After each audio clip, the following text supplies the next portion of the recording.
What's up, YouTube? It's Mr. Ferguson here once again. Thank you guys so much for coming back for yet another video here in Central North Carolina and my lawn. We're still kicking, we're still doing well here.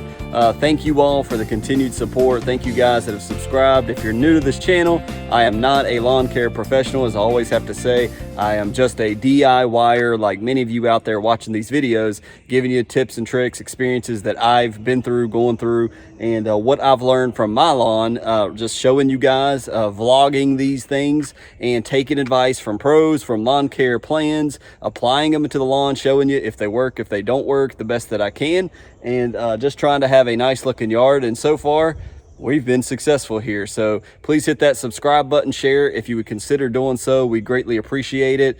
And with that, let's get into the video. So as always, thank you guys for clicking on another Mr. Ferguson video. It is Friday. Happy holiday weekend to you. Typically, I would already have my Friday video up and ready to go, but it's Thursday. So I'm recording this just less than 24 hours after you're watching it. And typically I don't do that. I like to have it ahead and off my mind, and I've edited and I'm good to go. But I was really thinking, man, what do I want to talk about? What do we need to discuss on the channel? I really don't know. And in one of the videos I've had in the back of my mind, I think it may be a good time to do it. And you've probably seen the thumbnail. I don't know what that is yet because I've not created it. You've probably seen the title. I don't know what that is yet, but I have an idea. I want to talk about 3 things that I've learned this growing season that I'll be taking into next growing season to help me have a better lawn. Because I mean, clearly when I was in the military, if you guys, all my veterans out there, you've spoken up a couple times, all my military service guys and girls, we had AARs, after action reviews. When you would go, you would do an objective, a mission, something that you went out to do in basic or in the field or in your reserves or whatever.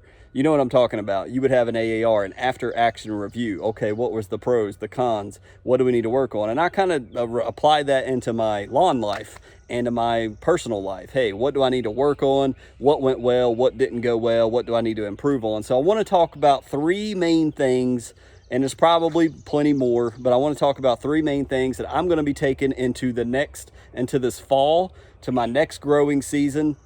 And it may be a couple more than that mixed in with the 3, but it made a good video title, right? So we'll talk about 3 things that I've learned going into this next season to try to make a better lawn for myself and hopefully for some of you out there.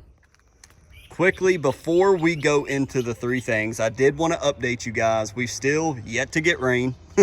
I'm praying, Lord, please continue rain. We're hoping tomorrow, Friday, and Saturday and Sunday, we have a chance for thunderstorms. But guys, the lawn is looking awesome. Remember this stressed out spot, the one that looked like literally like this. That's how the stressed out spot was. You can tell we did apply more Hydrotain. If you didn't check those videos out, see my previous 2 or 3 videos. It's been all about Hydrotain. We've been talking in the comments. Some people think it's the nitrogen. I really don't think that, because as Mr. Kevin commented, he's seeing the exact same things. He's applied nitrogen in his lawn.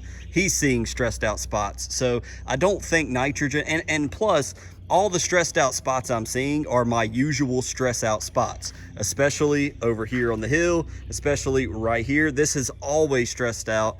The past year that I had, last year and this year, it's the same areas. Right here, not so much, so that was kind of new. So I don't honestly think it's the nitrogen that I apply that is really contributing a lot to the stressing out part, because it's my normal areas. If that was the case with the nitrogen really stressing out my lawn, I think I would see it in more unusual places or more locations, because it was evenly applied, the nitrogen, to the lawn.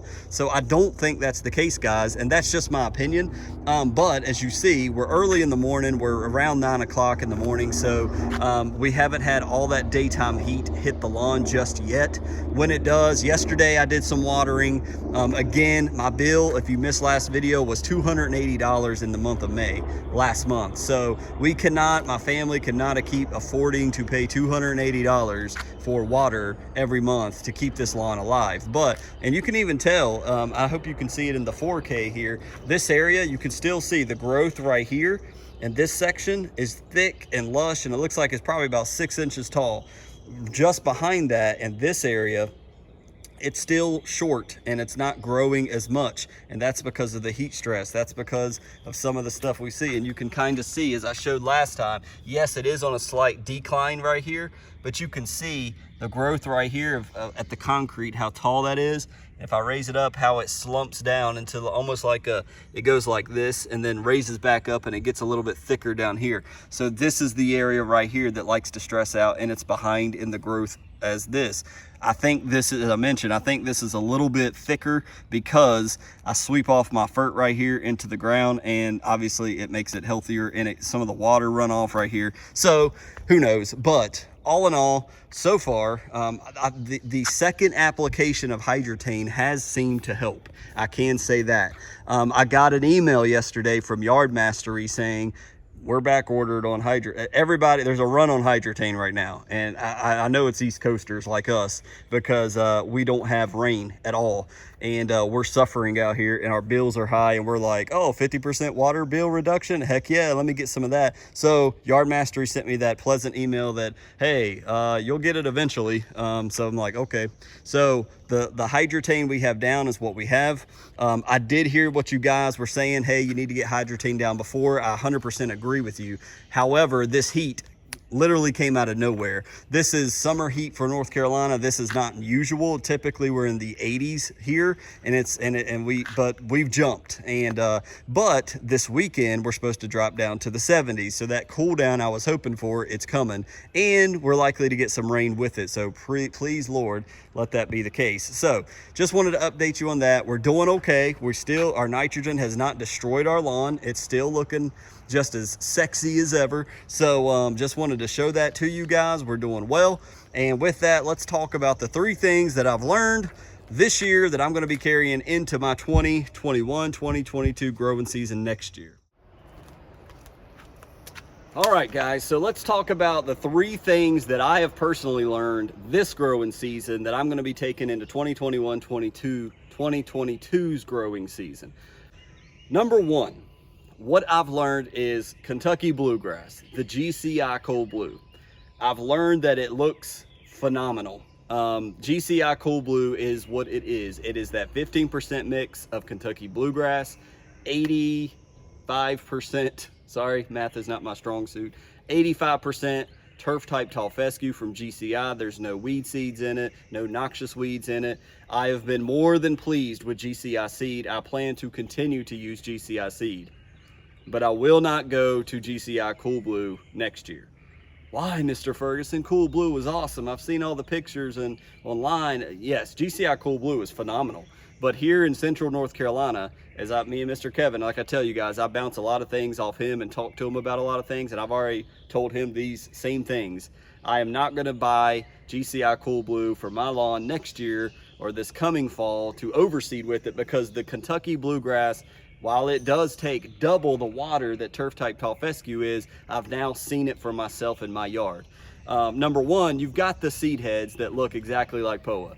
Now, that's not a big deal. It really is not to me. I really don't mind, but if I could have an option of not having that, it would be cool, because, hey, I don't have seed heads from Kentucky Bluegrass. I know that's POA, no doubt. Well, Kentucky Bluegrass also spreads on its own very, very slowly and very, very little. The seed heads drop, more Kentucky Bluegrass comes up. So now that I've planted that 15% in my yard, that Kentucky Bluegrass and those seeds are going to plant more on its own naturally until it dies out, unless I plant more. So why am I not going to? The watering. I've learned that it's just too much water. That's part of the reason I think we're seeing some of the stressing in the yard. Kentucky Bluegrass takes twice as much water as my turf type tall fescue, and so I just don't have the rain here. We're not having the rain this season. It's never really a very rainy summer here in Central North Carolina, and so for that reason I think I'm going to go right back to GCI turf type tall fescue. That's what I originally planted over here in my yard. It looked phenomenal. It looked great. Don't get me wrong, the GCI Cool Blue has looked just as great. I can notice that it's a little bit darker. It is what Pete said it is. It adds a little bit of darker color to your grass, and it looks awesome. However, with the water, I don't have a well. That's another major factor in this decision. I don't have a well. Some of you may have a well. Some of you may be able to water it all the time. And if so, I would encourage you to try GCI Cool Blue or continue using it. But for me and what I've seen, it's not worth the watering and the money to continuously water this grass when I can use turf type tall fescue from GCI. It looks just as awesome. It takes a little bit less water and it should be good to go. So number one, I'm gonna have to unfortunately eliminate Kentucky bluegrass into my lawn and go back to just strictly turf type tall fescue. Number two, fungus. This year, I did not have any outbreak of fungus. So what did Mr. Ferguson learn this year? We didn't do hardly any videos on, oh my gosh, I got fungus in my yard, as I did the first year when I planted turf type tall fescue. What does that tell me? What did I learn from the previous year that I applied this year that helped me not to have fungus this year? Well, number one, I have not done any watering whatsoever at nighttime. Number two, we didn't get a whole lot of rain. Well, sort of, kind of, we did. But I applied propiconazole from the beginning, I think from early March in spurts. You know, propiconazole will last 28 days. For me, I would throw it in my mix with my biostimulants every 28 or so days.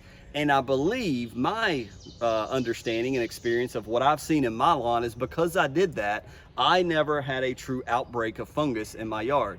Cross my heart, Lord, don't let it happen, please. Now, we know that moisture in the air, soil temperatures, and the temperatures in the air, moisture and heat, all combine to invite or welcome fungus into our turf type tall fescue or our fescue grass, right?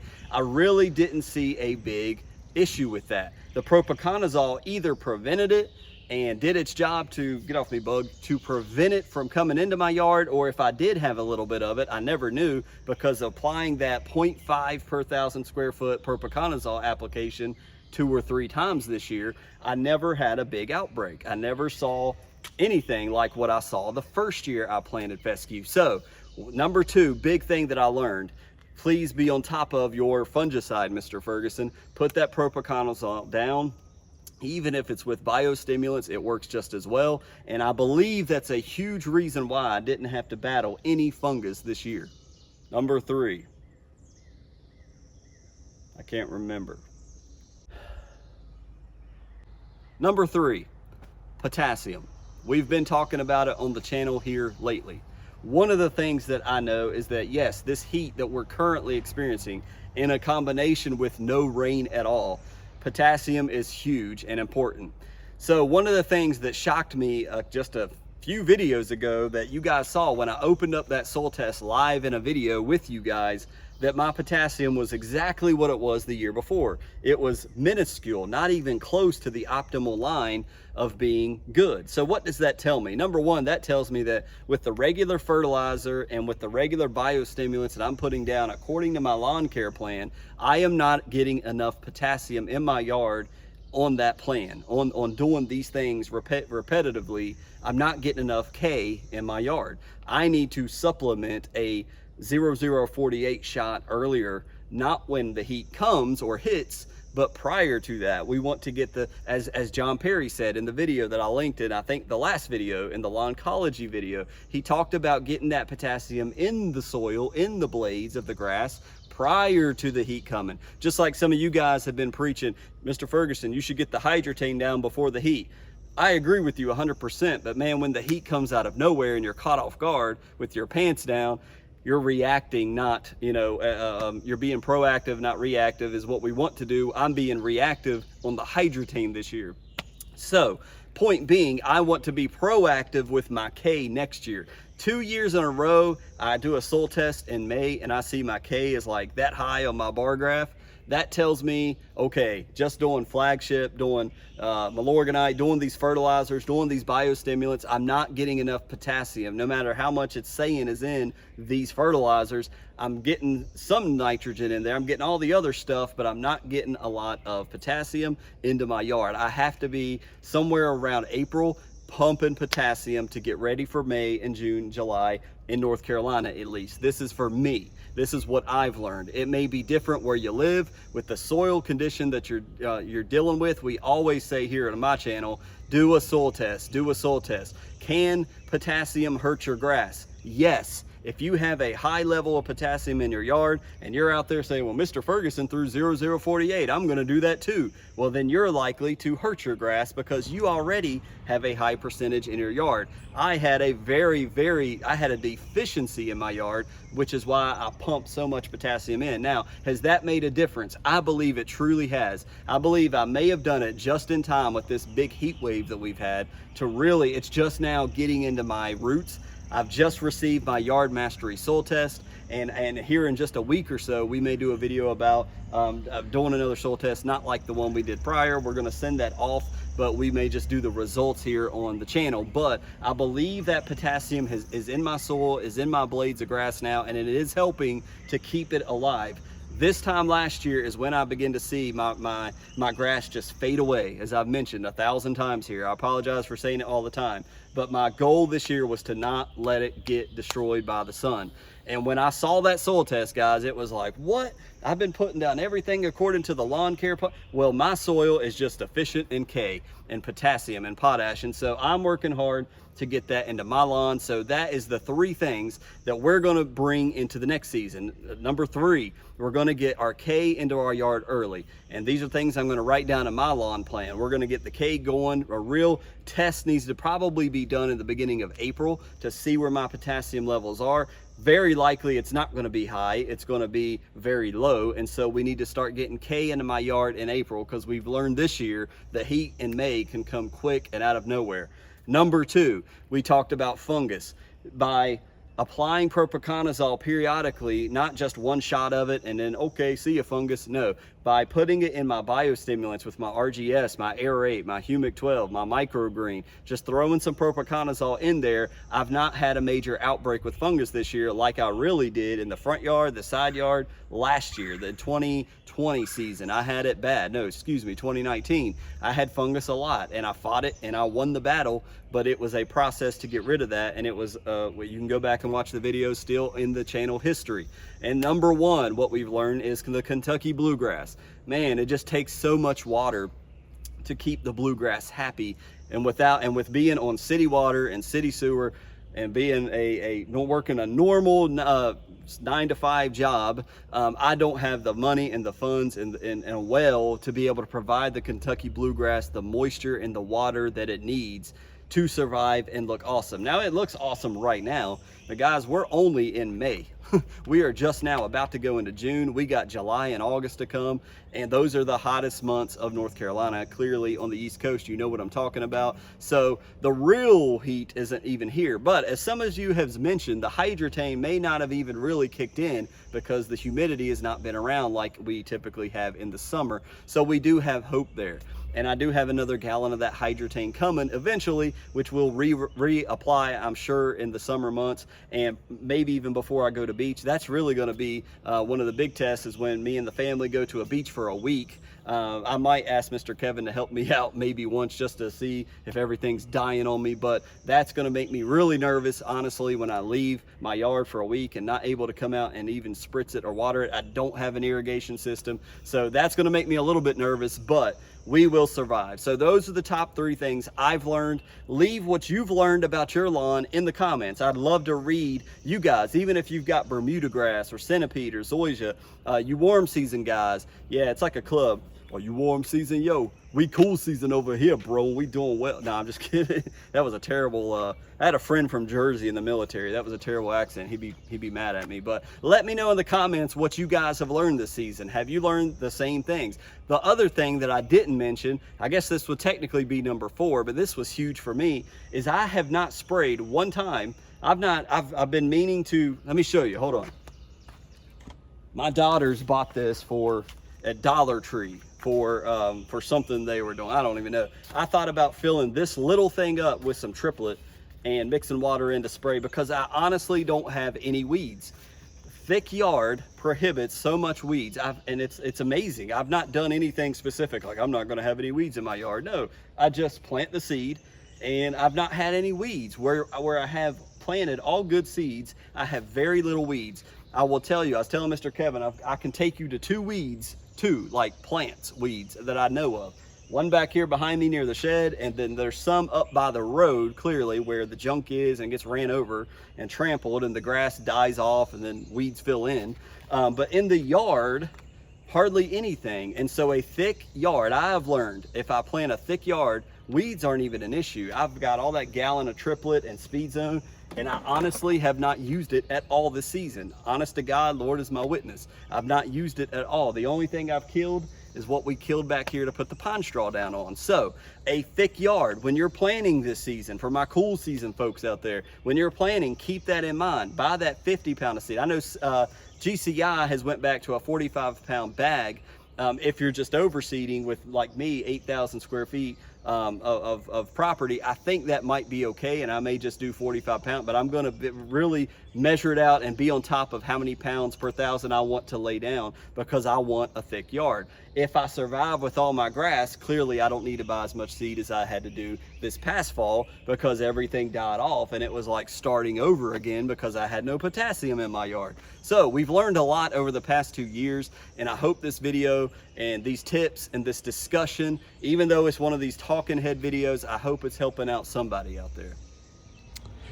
So everybody, thank you so much for another video. Sorry it's more of a talking head. I've tried to do some like quote B-roll footage and throw in there while I'm talking, so you don't have to sit there and just look at me the whole time. So I hope these things that we're talking about, though it can be kind of boring just to sit and talk, is helpful to someone out there. I know some of you guys that comment your experience, your lawn care, you're out there cutting grass, you're out there, you know how to grow grass, you're the pros. We're all on different levels. So please don't ever think I'm talking down to anybody. I'm trying to just broadly set a discussion in the comments down here. So for the newbies and the beginners that may be sitting back quiet, just listening and absorbing, hope this helps you guys, and maybe you're experienced and you're like, yeah, now that you mention it, I've noticed that in my yard. So we're all here to help one another. That's what this channel is about. I'm not here to compete against other YouTubers or steal people from other channels.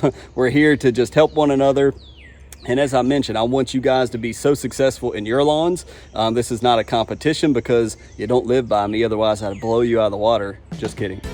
We want everybody to have a great lawn out there. And that's why we have this channel. And that's why the content is free and always will be free, because we want you guys to be successful, not only in your lawns, as I mentioned, but in your spiritual life as well on the Midweek Quickie. So be sure and check those out on Wednesday. So God bless you guys. I hope you have a fantastic Memorial Day weekend. We thank those that have served, that have given their lives for the sake of this nation. Again, as you guys know, I'm a veteran. Many of you guys watching are veterans. Went overseas, but never had to give that ultimate sacrifice and lay down my life for my country. I was willing to do it. It was tough, and the family serves with the soldiers and the sailors and the airmen and the Marines as well, even the Coast Guard, Space Force out there now. So we thank you for all of our military that may be serving actively. Thank you for your service. Thank you for stepping up for me and for my family. I know it's not Veterans Day. I get emotional, guys. I'm sorry. I'm not going to hide it.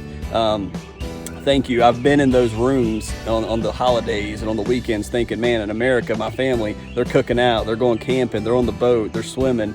And here I'm stuck in this chew, as we called it, in Iraq or overseas. And here I am serving. It was hard. So if you're watching these videos and you're overseas, thank you. Seriously, thank you for what you're doing. You may not feel like you're making any type of difference, but we're praying for you guys. We're praying for our nation. We're praying for your family and our country. And we appreciate what you do for us. And let's remember those that have made the ultimate sacrifice so we can have the freedoms that we do have here in America today. God bless you guys. Enjoy your weekend. And we'll see you back here on Monday with another video.